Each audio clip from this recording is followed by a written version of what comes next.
Good morning, everybody, and welcome to the webinar on the guidance for promoters.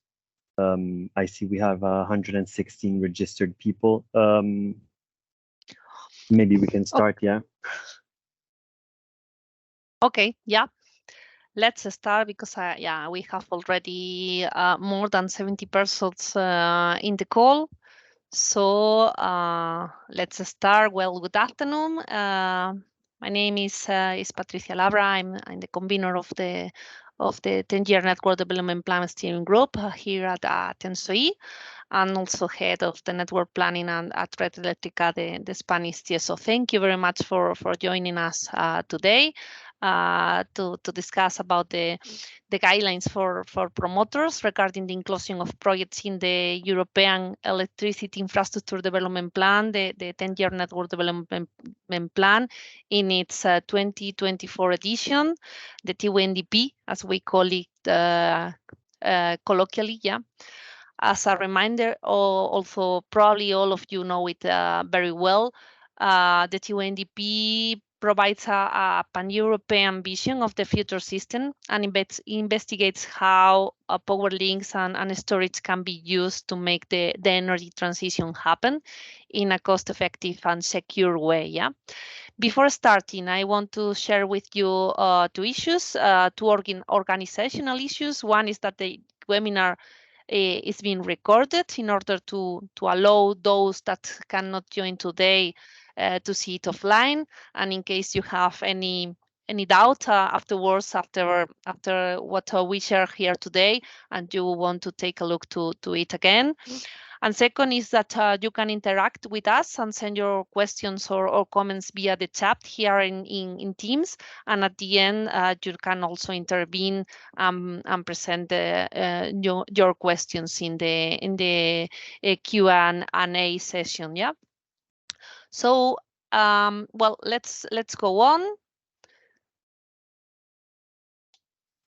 with the next slide. Okay, here we have the agenda for today. This is the following, for which my colleagues Julio and Caterina will contribute.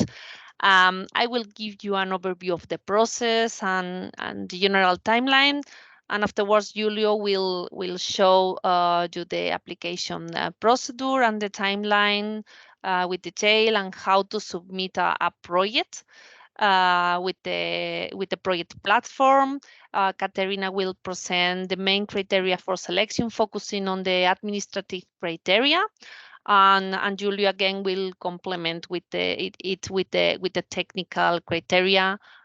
We will finalize with the studies that are thought for the TYNDP 2024 cycle, the next steps, and at the end we have this slot for the Q&A.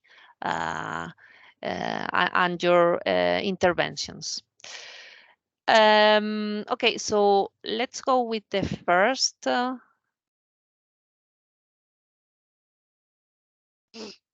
Great. Yeah. So well, here is we have all the steps of the TYNDP. Yeah. Well, every plan, every TYNDP starts with the scenarios definition. They are a set of possible futures which are used to assess future needs and to assess infrastructure projects.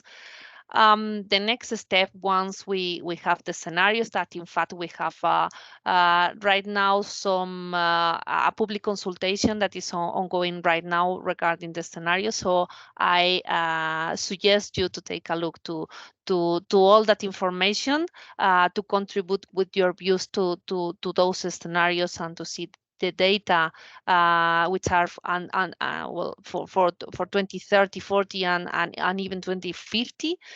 We have in the ENTSOE website the public consultation, so that you can give your views on that part too.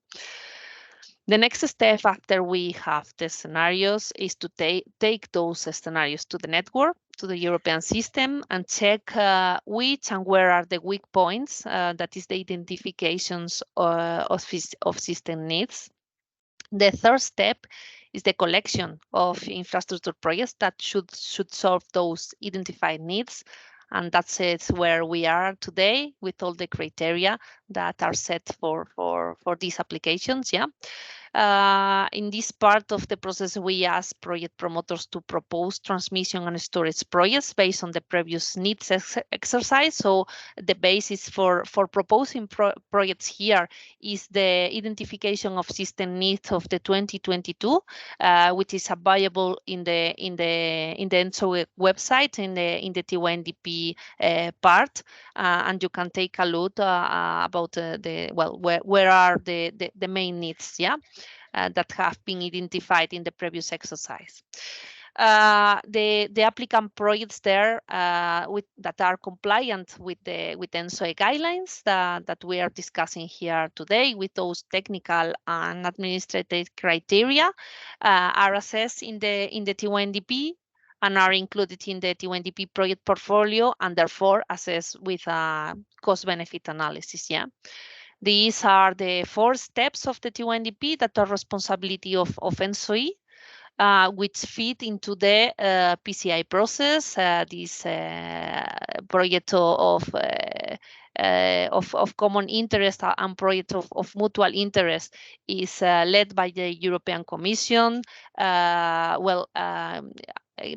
Be part of the ENTSO-E TYNDP ensures that the assessment of the projects that go for applying the PCI level is done in a homogeneous way, yeah, but it's important also to know that be part of the TYNDP doesn't imply to be part of the PCI PMI process, but it's necessary to apply for this process specifically.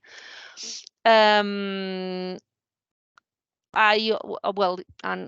probably you already know, but getting this PCI level at the end allows some political support, permitting faster permitting process and access to good financing schemes, and very occasionally some grants for studies or works, yeah, construction works.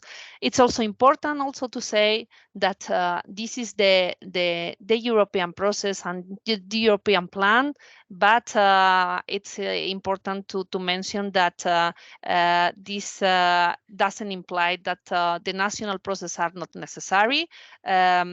The national processes are generally the ones that are binding, yeah, and the TYNDP is not a binding plan.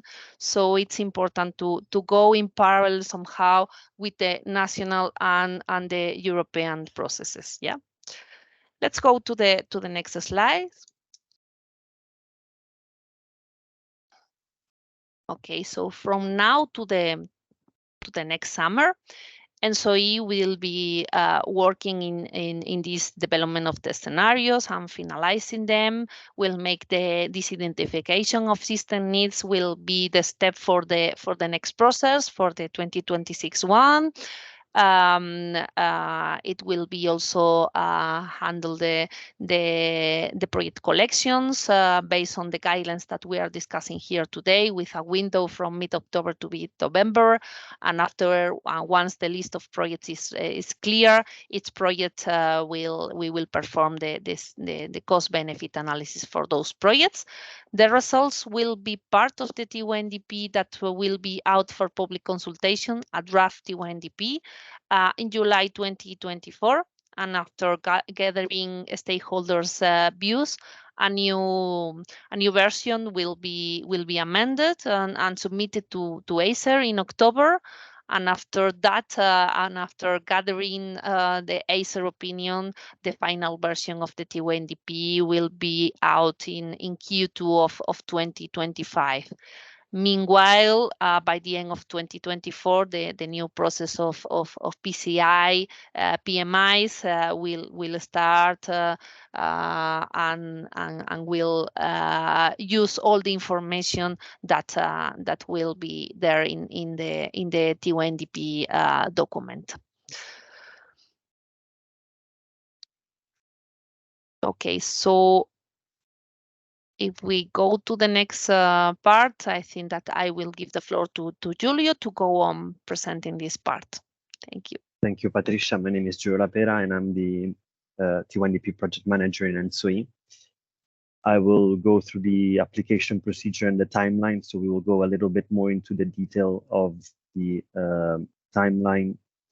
So by end of August, ENTSO-E will publish the final guidance to apply to the TYNDP 2024. This is the main document you will have to refer. So we ask you to read it carefully. And if you have any questions, go look into this document, but you can always reach out to us for further clarifications.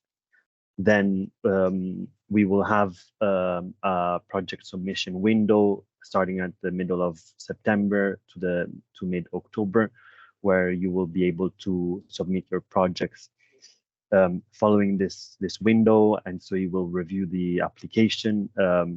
Usually it takes 20 working days, but it may vary depending on the number of applications that we receive. During this period, you will be able to request some correction of the information that you have provided in case you see that there are errors. But at the end of this review, we will freeze the data and no more edits can be done to the data, because this data then will be used for the cost-benefit analysis. During this review, ENTSO-E may request you to complete or to correct project's data. Following this review, we will notify individually each of the project promoters if they have been accepted or not, and if they fulfill all the criteria that are needed to access the TYNDP.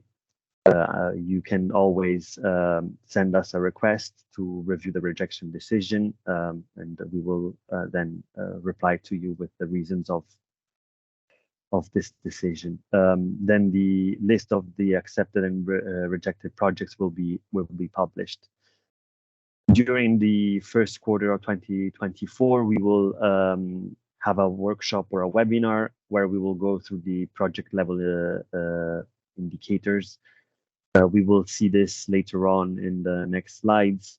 For this year, the project level indicators are already in the CBA, that is now in the guidance for implementation guidance, that is now out for public consultation. So you can already go have a look of what will be these project level indicators. But the methodology and how to submit these project indicators will be defined later on, and you will receive instructions for this in the first quarter of 2024. Moving on to the second quarter of 2024, we will continue working, organizing other workshops and webinars, focusing on the project sheets and on the CBA methodology. During all this period, let's say if we find that we need additional information, we will ask you to complement the information that you have submitted. So we foresee exchanges with you. And then by July 2024, ENTSO-E will share with project promoters the results of the cost-benefit analysis. This will happen at least 2 weeks before the publication. Sometimes it's earlier, so you have time to review the results of the cost-benefit analysis. For example, in 2020, sorry, this happened 6 weeks before. So at least 2 weeks before the publication, you will have the results.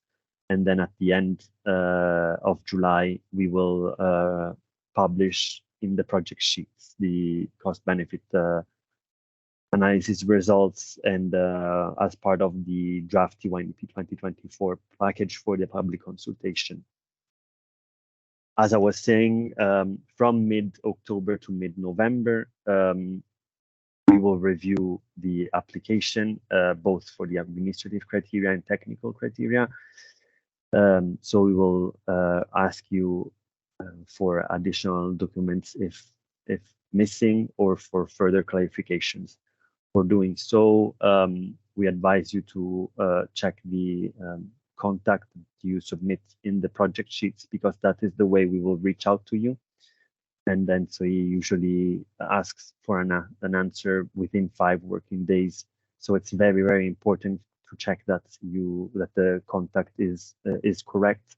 And if you see that the contact is changed, please send us an email stating that you would like to change this contact. So you will have the chance to change it at the beginning of in the window of project submission, but afterwards we need an email for changing the contact person.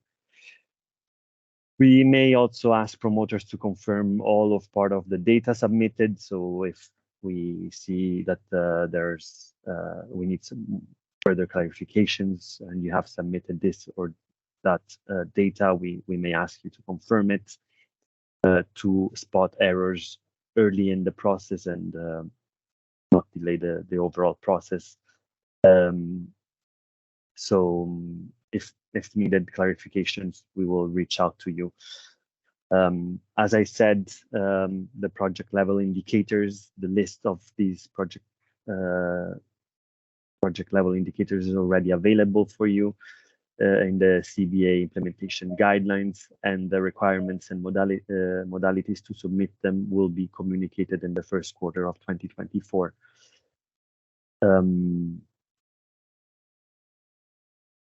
How you submit the projects. Some of you may be new to this process.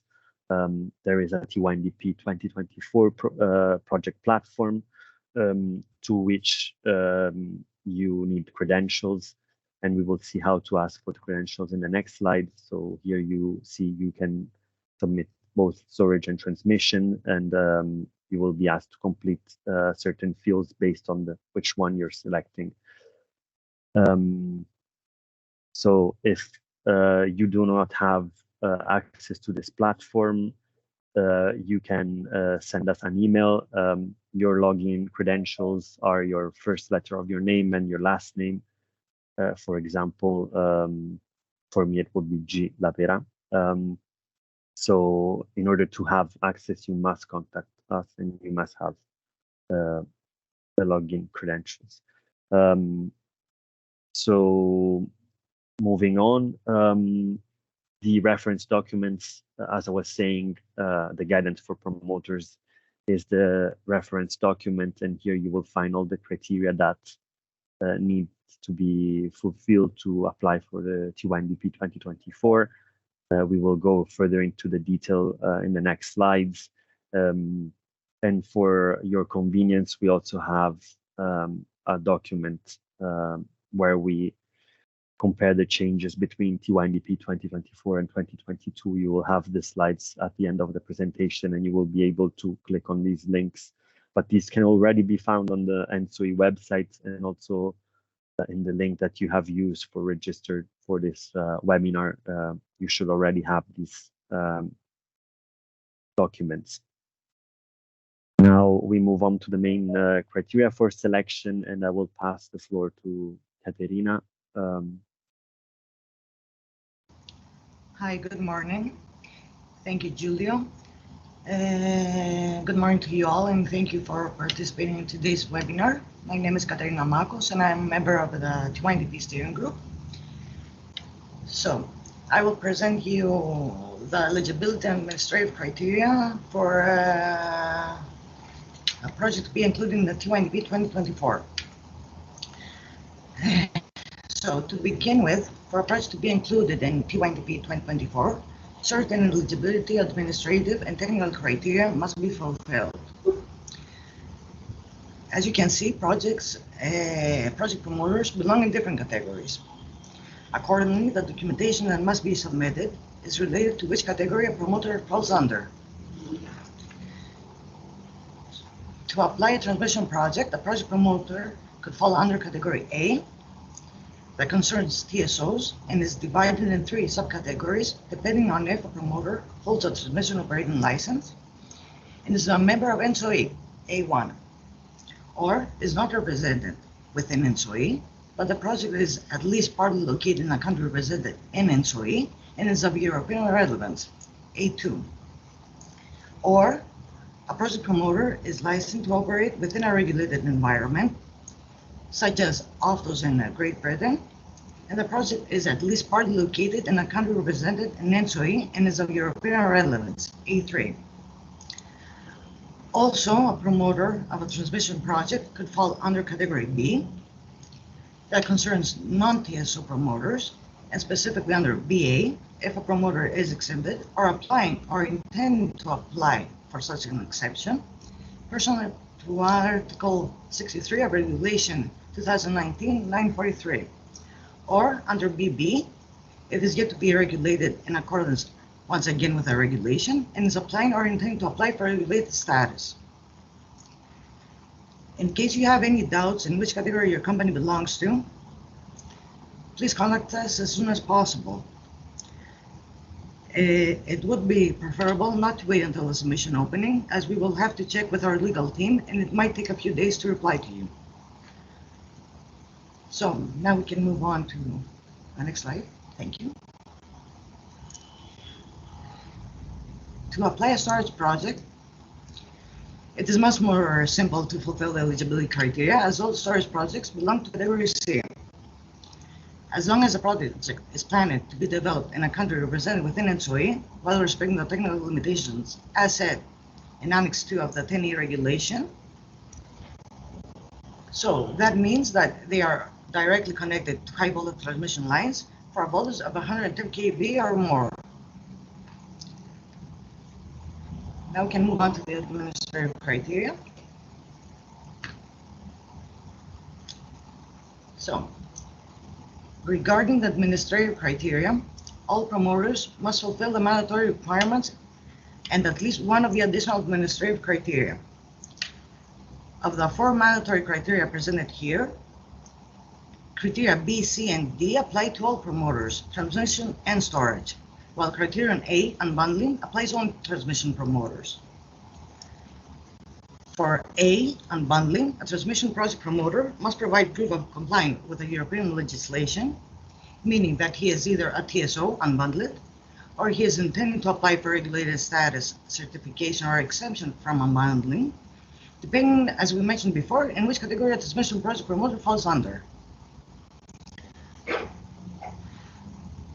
Then, all promoters are asked to provide proof that their company exists, meaning their statuses, to provide proof of their financial strength, meaning that the assets of the undertaking or its shareholders must be at least 1 million euros, and also to provide proof of their technical expertise to realize the project, either by their own or by using subcontractors, and by including references from other relevant projects.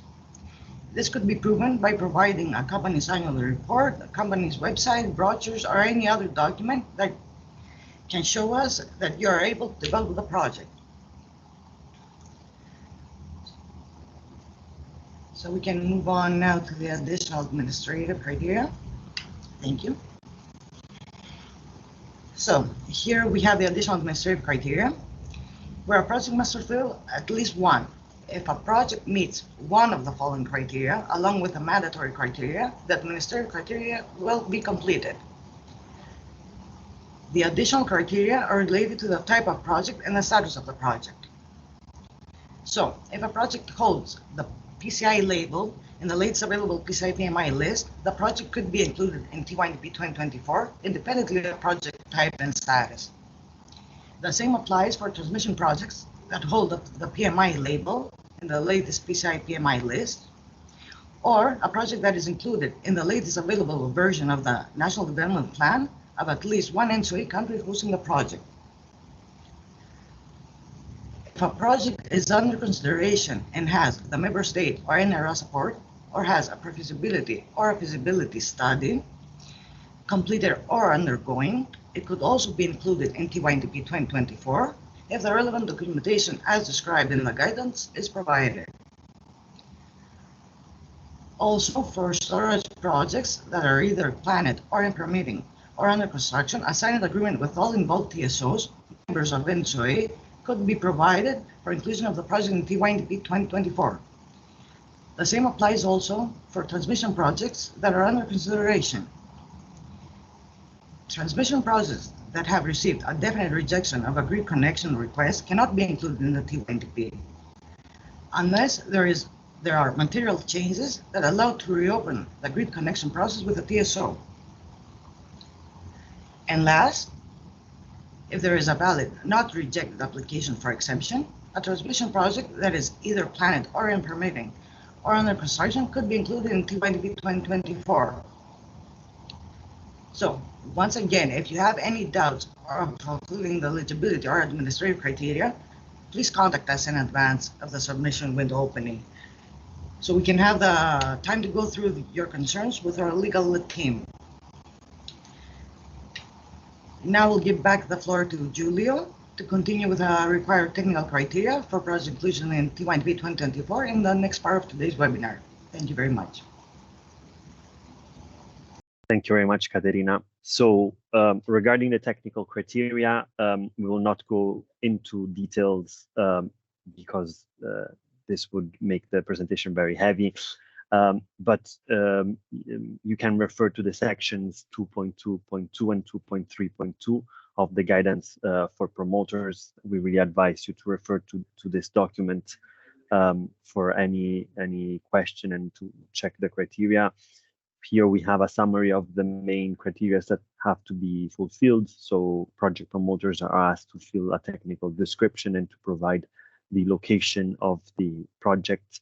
For the storage projects, you will have to also provide the capacity and the generation and the voltage level. What is also important to provide is the project network modeling data. This is necessary to model the project in the network tool. And it's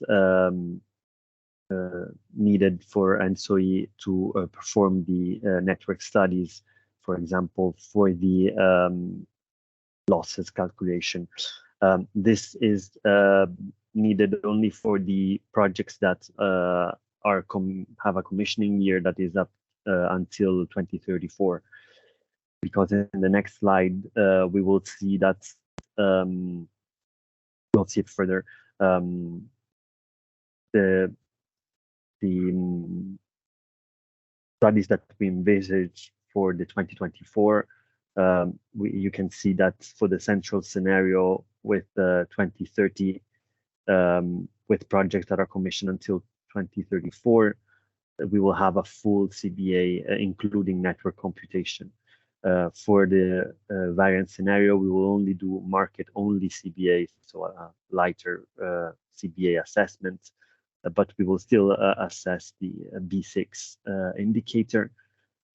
This is true also for the 2040, for all scenarios for 2040, for all projects that are commissioned until 2034. And beyond 2035, we will only do the market-only CBA assessment. Moving on, I would like to, before going to the Q&A time, I would like to point you to the project corner, where you will find useful information.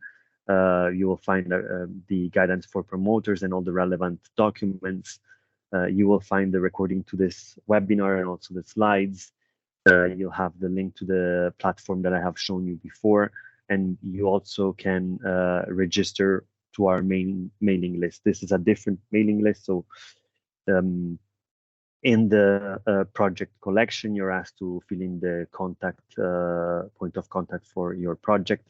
But if you want to stay posted with the latest information regarding the TYNDP 2024, you can register to this mailing list. So maybe to make it a little bit more clear, if you're a project promoter and you have submitted a project, you will receive all the communications. But if you're not submitting a project, but you still want to stay updated, you can through this extra mailing list. We foresee also another online webinar in September where we will go more into the technical aspects of the platform.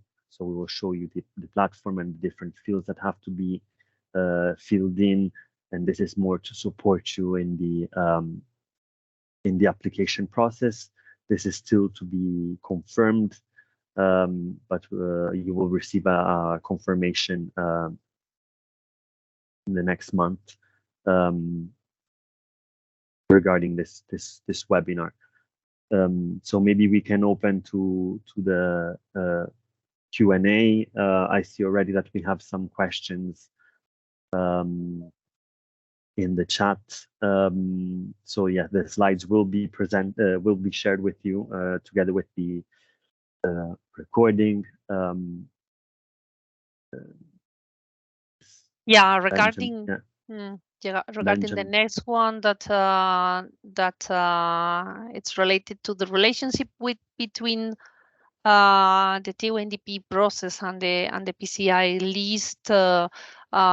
Yes, well, if a transmission or storage project intends to apply to the PCI or the PMI process, it has to be part of the TYNDP.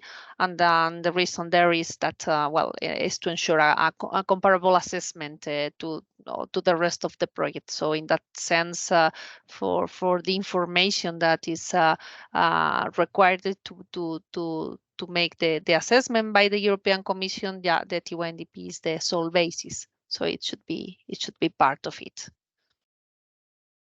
Then there's question regarding the company legal entity.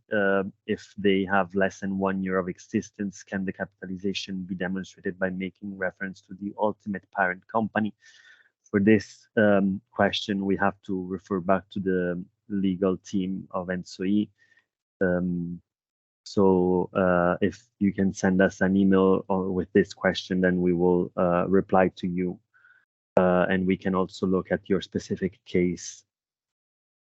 The final list of PMI and PCI will be published in November 2023. One option concerning the additional administrative criteria is the inclusion in the previous PCI PMI list. Since application will be open until mid-October, this option is basically excluded. Please correct me if I misunderstood. So regarding the timeline, maybe I can go back to the process. This was something that happened also last year. So in case the publication happens after the publication of PCI and PMI list happens after the project list, submission window, we will check that you are compliant with what you foresee. So if you foresee that you will be part of this list, you can use one of these criteria, and these are the criteria that Caterina has explained to you. So this slide here, it is important that you fulfill at least one of these criteria. So if you go for the PCI and PMI label, and then you will not be part of that list, then please fill another criteria, because if this will not be true when the list will come out, then we will have to exclude you from the TYNDP process. So our advice is to fulfill, you need to fulfill at least one, but if your project fulfills two, it's better to not have surprises when the PCI and PMI list will come out. Of course, the validation can be done when the final list is out. Yeah, but as Julio mentions, in case of doubt or any concern about that, ensure that you can also have also another requirement met. So thank you, Patricia.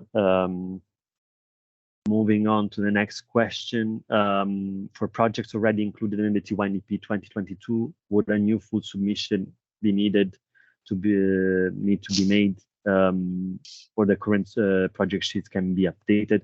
Now, for the projects that were already in the previous cycles of TYNDP, as in the previous cycles, this you will have your project sheet already pre-filled, there will be some documents that we will ask you to submit again. For example, the financial statement, we ask you to submit the last year's one. The proof of company can stay, but the financial, then you will have to submit it again. So yeah, you will be asked to update it, but not fill it from scratch. Can you please provide more information on what exact supporting technical documentation demonstrating the ENTSO-E increases expected from the project promoters? So I can take that one if you want, Giulio. So it's true that it's not completely clear on that, and what says the guideline is what is important. What would be important is to provide explanation on how the ENTSO-E increase that is provided by the project promoters, how it has been computed, or how it has how the project promoter has reached that value, or from when the study has been done, and so on. The guideline says that the best practice for making this assessment, it's included in the CBI guideline, in the implementation guidelines, but it's true that we don't want to be completely very strict with the details of what is in there, but it should be somehow easy for ENTSO-E to understand how the value that is provided by the project promoters have been computed. Based on what hypothesis and with which procedure, and that what is required on that. Maybe we take one of the raised hands before proceeding. So I see Vladimir. Your mic should be, you should be able to unmute yourself. Good morning. I'm just want to follow up on the previous question. The CBA guidelines, where it talks about the ENTSO-E computation, it refers to using network models, which I suppose is not something that is available to project promoters and only accessible to ENTSO-E, right? So any further clarity of what exact methodology or scenarios ENTSO-E expects to see would be actually very much helpful, because alternatively what you will get is, say you have 100 applications and you get 100 different methodologies and different results. So it don't think to be really helpful to ENTSO-E in particular. Well, in that case, it's true that the proper way to do it is with network models, with some formal network models, possibly, because the ones with that with the scenarios that are being right now being done are not viable. But in that case, I also mentioned that I don't know if you are talking from a third-party project. Don't forget that you also have it's also important to go through the national process also, and possibly the contact with the national TSOs that are affected by the project is also relevant to make any computation on this. So here the point is that usually the ENTSO-E increase that is provided by a project is not the capacity of the project itself, because we have to take into consideration the Kirchhoff rules and the power flows that the project is in the network, and also another reinforcement that are required internally. So that part is relevant. So you can provide the information that you are able to compute with the information that you have available from the national or the European perspective. And just sorry, and that last question. And just to confirm, you would expect this to be provided in time for the application window? By the time of the application window, you should provide at least something. It can be sometimes it can be complemented afterwards, but by the time of the application, you have to provide something. Right. Okay. I might respond about this in a public consultation. Okay. Thank you. Thank you for the information.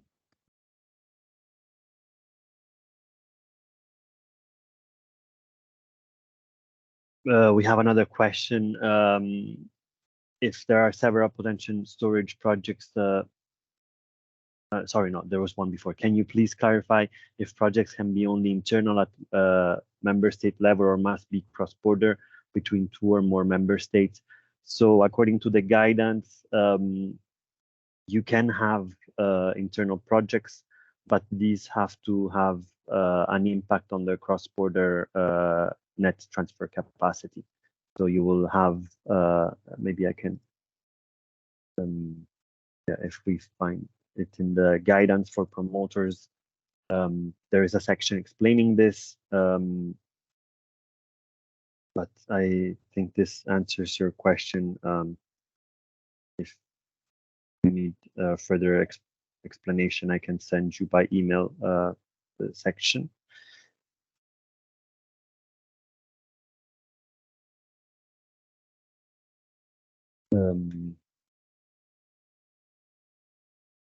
Then we have a question on the project storage projects.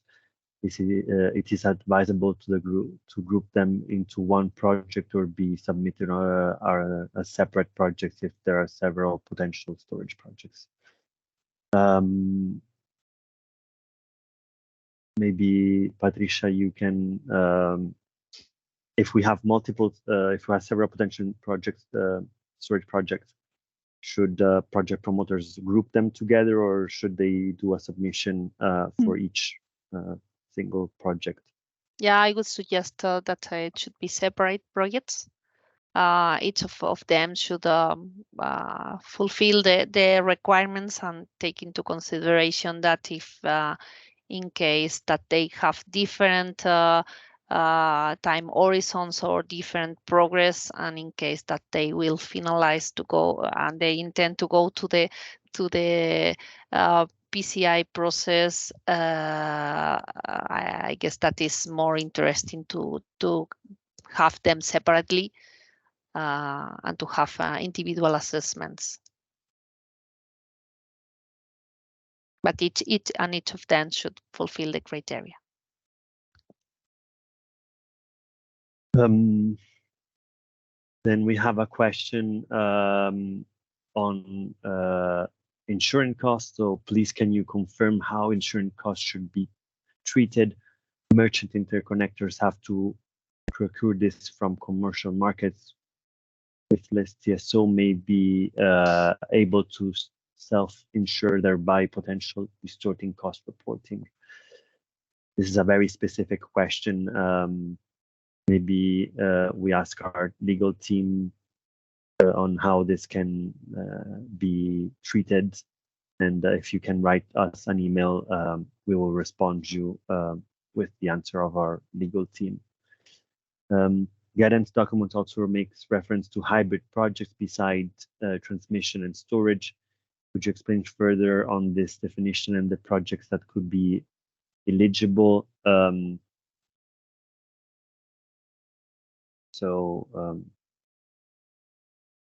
We have hybrid projects in the guidance for promoters. You're referring to the criteria that is the O, probably the initial estimation. Maybe if you can unmute yourself, if you can point us to the section you're referring to.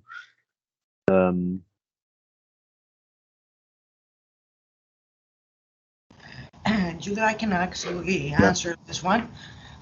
So hybrid projects that are, their definition is having an offshore that is actually also an interconnector.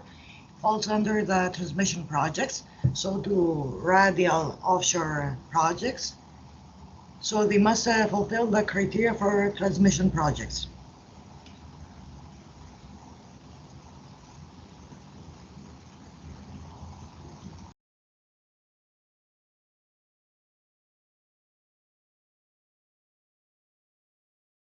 I see a hand raise. Does this concern the same question?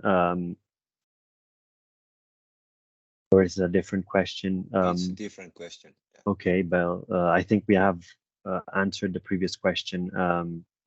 So you can. Okay. And there is another question that is related to the transmission projects. If the treatment of Zenith separator together as the storage applies for the transmission project, the situation perhaps is different, because for the transmission projects, I think that there is an idea of clustering of projects that have a common sense, yeah, from the electrical point of view, and for delivering NTC increase and solving a certain need that has been previously identified. So if the transmission projects have a common sense together, they should be clustered. Yeah, but if they are different projects, perhaps different borders, or don't have the same contribution, yeah, to the same axis, they should be they should apply it separately. Yeah. Then maybe now we can go to the question of Mario that has his hand raised. Hey, thanks. If you could show the slide with the administrative requirements, yes, please. Here we see the storage project would need to have a signed agreement with the TSO. Does that mean connection agreement that already in certain countries requires certain fees and etc., or what is meant by that agreement?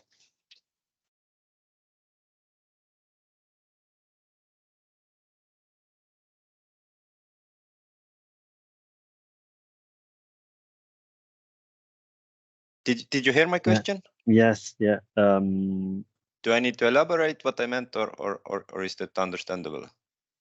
I mean, yeah. You understand? Okay.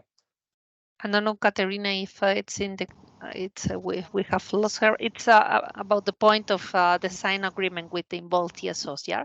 Yes. On the guidance, it specifically says that the signed connection agreement with the impacted TSO. It's true that it's written more general, because the regulation or the procedures are different from one country to another. So, well, it's what is required in its country or countries that are involved in the project. So that means, for example, if in our country, for example, we would need to pay a fee before a connection agreement, let's say several millions of euros, then without that connection agreement, we couldn't be part of TYNDP, and that means that we wouldn't get, let's say, green track to faster permitting, etc. So is that what meant by it?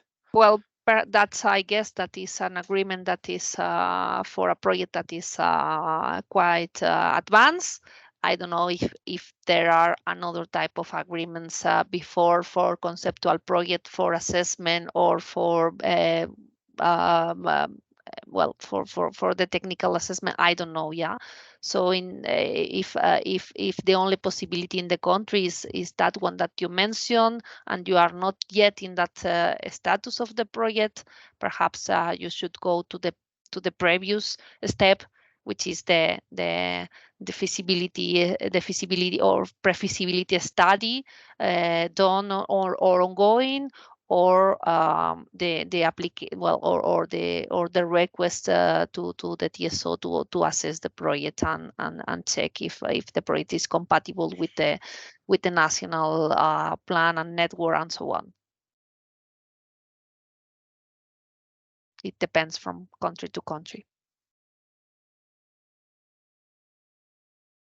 But I understand that this is a new requirement. This hasn't been here yet. No, it's so not. The reasoning, It's not. I can completely understand the reasoning, because that actually restricts or makes really hard to the storage projects with let's say the legislative framework as I described, to be part of TYNDP. But we see that the storage is really necessary in the coming years and decades, and why should we have this obstacle, or I don't see the reasoning. Can you elaborate? This requirement is the same as it was in the previous. There is no change on this. The point is that it's different from country to country, and possibly if the project is not so advanced, the one that you can get is the pre-feasibility study or an application to the TSO. Okay, clear. Thank you. And just one small thing to complement. You don't need to meet the criteria of the entire table. So the table is not to be read as something that every single one has to be met. So if you don't meet one, you can still have the option of meeting another one. The more the better, but you don't need to fulfill all of them. Thank you for that. But if you're a new project, new storage project, then you can't be line 2 or 3. Sorry, 1 or 2. In 3 you might be, but also might not be, and then only option you have is line 5, right? Well, you could have a letter from an NRA or your member state as support. This is a possibility. It may require some time, so if you foresee this as an option for your criteria, administrative criteria, so probably you would start now, so that you take some time to get a letter from the NRA. So don't wait the window of application. Okay, so it can be a letter only, not to be a part of the development plan also. Yeah. Well, it should be depends on the what's the process in each country. It should be a letter answered at least. Okay, I'm going too specific here. Thank you for and I can let's say continue in email if necessary. Thank you. You can follow up in an email. Thank you very much, Mario. We have a question regarding the eligibility of a transmission project between a member state, non-ENTSOE, and a non-member state.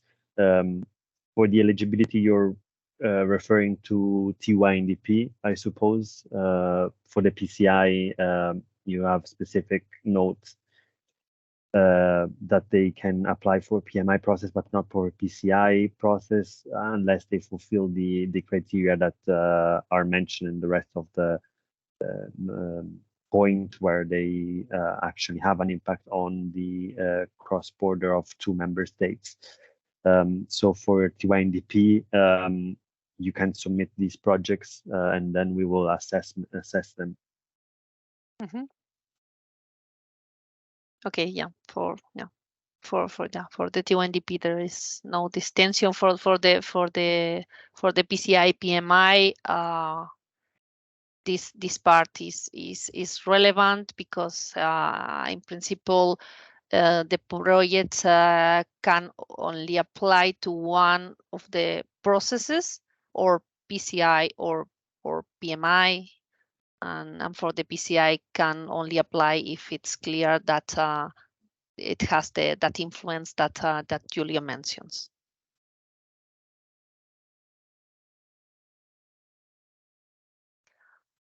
Mm-hmm. They are for the next for the next one about the documents for 2024. It's possibly in the promoter's corner. there is no too much information. It's the guidelines for project inclusions are in the link that is in the chat. The scenarios are also in public consultation right now, but for the 2024 documents, there are no yet anything. There isn't anything out. So as we mentioned, the results of the identification of system needs of the CBA, the list of projects and so on are not out yet. Not.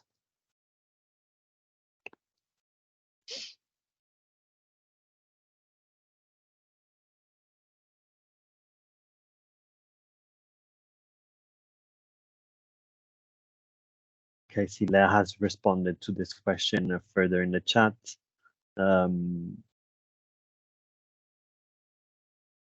I see a question from Stefan, and you also have the hand raised. Maybe you want to say it out loud. Yeah. Of course. Please. Hello. Thank you for the possibility to bring up my question. Just to be sure, if there is a need identified in the last TYNDP 2022 in the TIOSN study, is this enough, for example, for the feasibility study to reference on it to get this criteria for a new project in the TYNDP process? So is the IOSN study in the TYNDP 2022 enough to get the under consideration criteria point and the administrative criteria?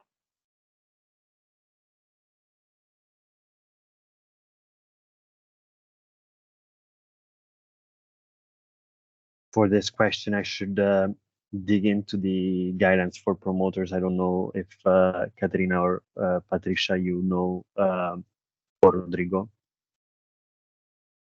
I'm not sure. I know that you have a field in the for transmission projects. If you are a TSO within ENTSO-E, it's enough.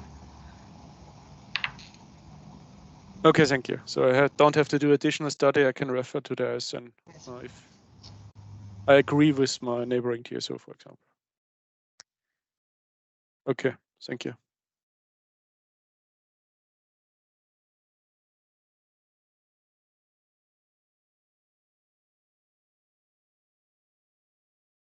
We have another question. The following elements considered as having been already consulted with stakeholders earlier in the process, agreed upon and finalized, are not to be open for discussion within this review phase.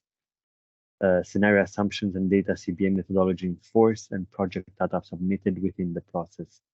Will you open the discussion to these processes, scenario assumption and data or CBA methodologies during the TYNDP process? I think this is a question more for Rodrigo. That looks into also the scenario.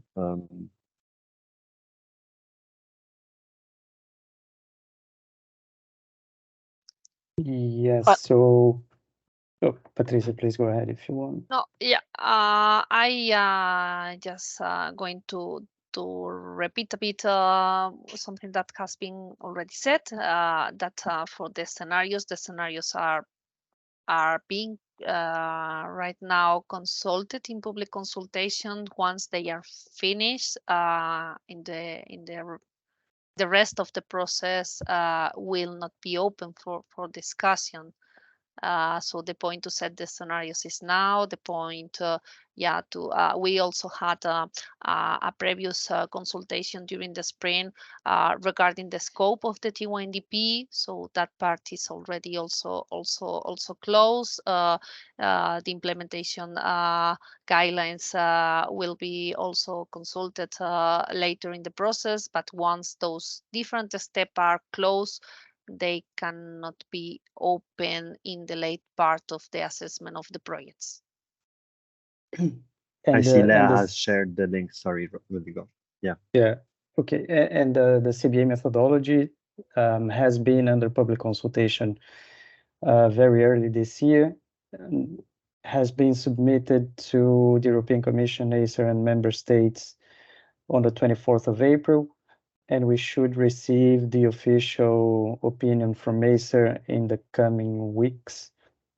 So after that, we will also go through the review based on the opinion, and the final consultation will the final CBA methodology is to be submitted later in the year.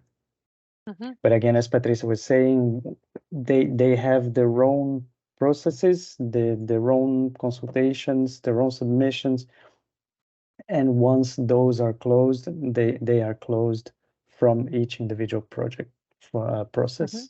And you have in the chat, the link at least for the public consultation that it's now open, the one on the scenario input parameters. So if you are interested to contribute, please do it. Yeah, in the timeline that I have shown, we don't have these interaction with the CBA approval and with the scenario approval, but obviously all this process is subject to the new TYNDP steps, so the scenario approval and the CBA approval. So you see that some timelines are more broader, and also the publication of the CBAs may be subject to these approvals.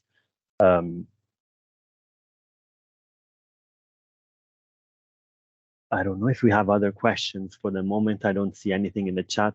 Do you have any other questions? Please raise your hand, unmute yourself.